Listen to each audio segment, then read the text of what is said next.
MindsEye launch is a beautiful mess. MindsEye, the first game from Build a Rocket Boy, led by ex-Rockstar boss Leslie Benzies, launched on June 10th, and it's been rough, and that's putting it mildly. The game is sitting at a mixed rating on Steam, with widespread complaints about crashes, bugs, broken AI, and especially bad performance on PC.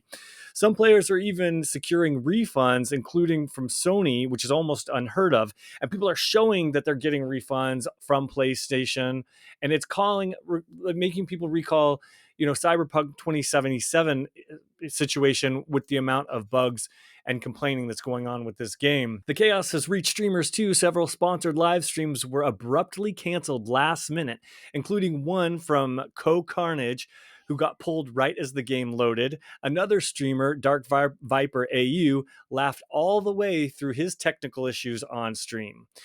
In response, the devs say that they are, quote, heartbroken and working around the clock to patch the game. A memory leak is behind most of the crashes, and a hotfix is already underway. Behind the scenes, things look equally rocky. Two key C-suite execs left the company just days before launch, and prior to release, the studio warned fans not to play early leaked copies, claiming they wanted everyone to start fresh without bias.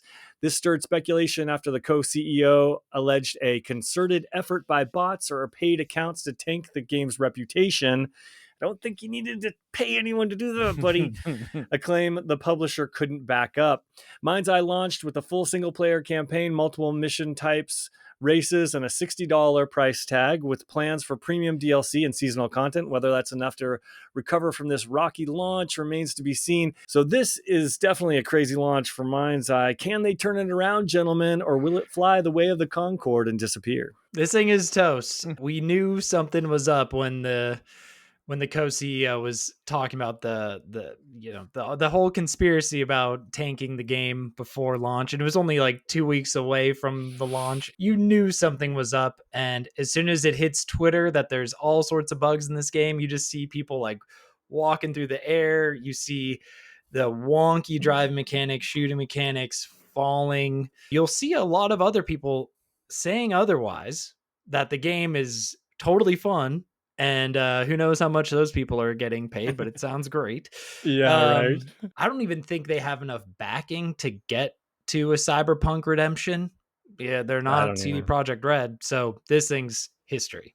It's hard to think of another game that telegraphed its failure so far in advance. Like, we really did get a sense that this game was going to fail because, frankly, none of us had heard of it. I didn't know anything about it. And then when we got a look at it, it was kind of like, oh, I can see how maybe this might be a bit of a mess. But those bugs are nuts. I watched one where a guy got into the car, drove ahead, hit a pedestrian, and they just exploded basically into like elongated pixels.